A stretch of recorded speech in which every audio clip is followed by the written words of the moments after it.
Falling Frontier is one of those games that keeps resurfacing on YouTube every few months, and honestly I get it. It is a gorgeous looking space RTS, it has huge ships, moody sci-fi visuals, cinematic looking battles, and an immediate sense that you're going to consume a worrying number of your evenings.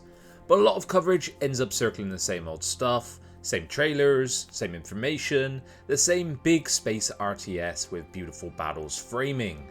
On LT Gaming, we have covered Falling Frontier a few times, and each time we've tried to bring you something new, whether that is fresh Discord footage, development updates, or a closer look at how the game is evolving. So this time I thought, who better than to ask the developer himself about the game. So I spoke with Todd from Stutter Fox Studios, so a big thank you to him for taking the time for this. Firstly, we did it for a written Q&A, then we did a 2-hour Discord call where he walked me through Falling Frontier and showed me the game directly.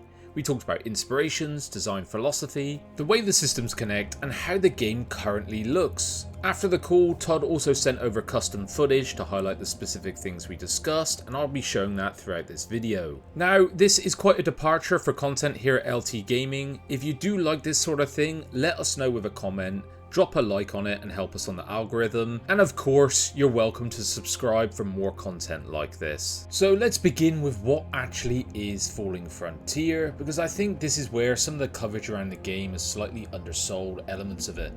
It's often described as this gorgeous space RTS with huge ships, cinematic battles, big maps, and this very strong "oh, my weekend's gone again" energy. And to be fair, it looks like it's absolutely going to have that. But after speaking with Todd, following recent updates and seeing the actual game in motion, I don't think Falling Frontier is simply trying to be Homeworld but newer, Sins of a Solar Empire but moodier. Todd has described it as a modern take on an older RTS idea, specifically mentioning a classic that I love, Conquest Frontier Wars. And the reference really makes sense, because Falling Frontier seems much more interested in territory, supply, scouting, commitment, and the cost of moving through a hostile sector. It's a slower, more deliberate space RTS where the drama isn't just in the battle itself, but everything leading up to it. Falling Frontier has the spectacle, absolutely. The ships look fantastic, the combat has this lovely, expensive sci-fi disaster unfolding in real-time quality. But underneath that, it seems to be a game about consequence. Logistics seems to be one of the core tenets that Todd is pursuing in Falling Frontier. It's not just going to be extra flavour. Resources don't magically exist everywhere on the map. If you collect something on one side of the sector, you can't just instantly spend it on the other. It has to move. And that one idea changes things a lot. Production hubs are safer away from the front, but that means your fleets depend on supply routes, travel time, and support vessels. Push too far forward and distance becomes part of the enemy. Ships will also have their own needs. They're going to consume food while operating out in the black, and munitions matter once the fighting will start. So a large fleet isn't automatically the answer if you can't keep it fed, armed, and supported. And this is how Falling Frontier is pushing back against the classic RTS death blob. Not by banning big fleets, but making them simply harder to sustain. Even jumping a supply ship forward will carry risk, because jumps can be detected by long-range scanners. So your clever emergency resupply might also give away your position, which to me just sounds wonderfully awkward and a complete dilemma. And that's what I like about it. Logistics here doesn't sound like admin, it sounds like the thing that gives the whole game some teeth. Every supply route will become a weakness, every push forward will become a commitment, and every big offensive has the chance to turn into an expensive rescue mission. The next big part I want to look at is information, and this is one of the things that Todd showed to me directly in the game on the call. Falling Frontier uses this LiDAR style sensor view where you slowly unveil the space around you. Not with perfect clarity, but through shapes, readings, and contact outlines. It looks bloody fantastic. You get these sensor ghosts sort of things that you detected earlier, and over time they slowly fade. So the map doesn't just tell you what's there, it tells you what was there. And immediately that changes the feeling of scouting. You're not looking at a clean RTS minimap where everything is neatly known and politely labelled for your convenience. You're dealing with traces, movements, old readings, possible contacts. An example Todd outlined to me is a probe might reveal something in one area, but then a later scan will show a similar contact somewhere else.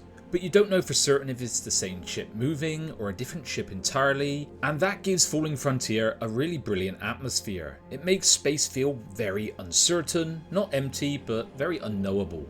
And importantly, scouting will have risk.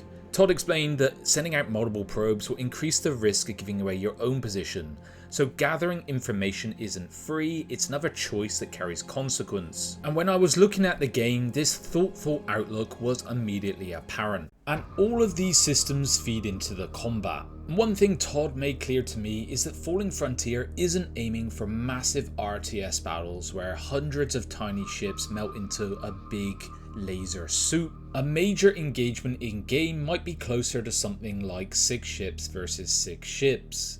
But the difference is these are properly big vessels, big, detailed, very thoughtfully designed ships with hard points, blind spots, weapon systems, and a real sense of scale. So even a few units on screen, there's going to be a lot going on. Each ship feels like a major asset and investment, rather than just a disposable triangle drifting towards doom. Damage also seems genuinely nasty. Todd showed me an example of the destruction system, where large ships can have breakpoints and be physically torn apart. And from what he described, there's always this tension that even a powerful ship can get caught, overwhelmed, and taken out in a bad engagement. And that's extremely important. It means combat isn't just watching big ships majestically slap each other in outer space, it goes back to consequence and risk. A smaller force with the right positioning, timing, or opportunity can still be a serious problem. And suddenly that expensive flagship that you've been very confident about all game might have a structural disagreement and get smashed to smithereens. So I really like Todd's approach to control. Falling Frontier isn't going to be about babysitting every turret. You're making broad tactical decisions, targeting priority, positioning, missile defense, electronic warfare, and where basically to commit. Combat looks cinematic, but the tension will come from the fact every ship matters, but also every ship is vulnerable. The other thing that became very apparent from my call with Todd was just how much he has poured into the look and feel of Falling Frontier. We spent a good chunk of time looking through ship models, art references, design choices, and even the broader mood board behind the game's visual style. And the inspirations were quite clear. There's a bit of Homeworld in the atmosphere and fleet presence, a touch of The Expanse in the grounded industrial sci-fi feel, and even some Star Citizen style attention to the physical detail of ships and stations. And he's culminated all this together into a very specific style mix of military, industrial, and cinematic sci-fi. Ships look heavy, stations feel functional, and it's just designed with making Falling Frontier having it feel very believable. Todd talked about small details like ships docking at stations properly, moving through traffic, being assigned berths, and shifting between platforms depending on what they need to do. Is all of this necessary for a strategy game? No, not really, but it adds atmosphere and presence, and it makes the world feel like it exists beyond the battle, beyond the UI, and beyond the player simply ordering ships around like an impatient space landlord. So the trade-off with all of this is gonna be pacing. Falling Frontier is clearly not chasing the high actions per minute RTS model, and for me, I'm actually quite happy to hear it. I'm too old for it. We've already got plenty of strategy games built around speed, sharp reactions, and how many things you can click before it all falls apart, and mostly your wrist. Falling Frontier seems to be channeling some older RTS inspirations into a new space, excuse the pun, a bit unavoidable there. Todd was very direct about this. The game is not trying to be all things to all people. It's slower, more deliberate, and built around higher stakes. And that absolutely is not going to be for everyone. The tension in this game isn't going to come from action every 30 seconds. It's going to come from the build up, the uncertainty, and the moment you realise the decision you made 10 minutes ago is now biting you in the ass. There's going to be things like time acceleration to move through quieter stretches.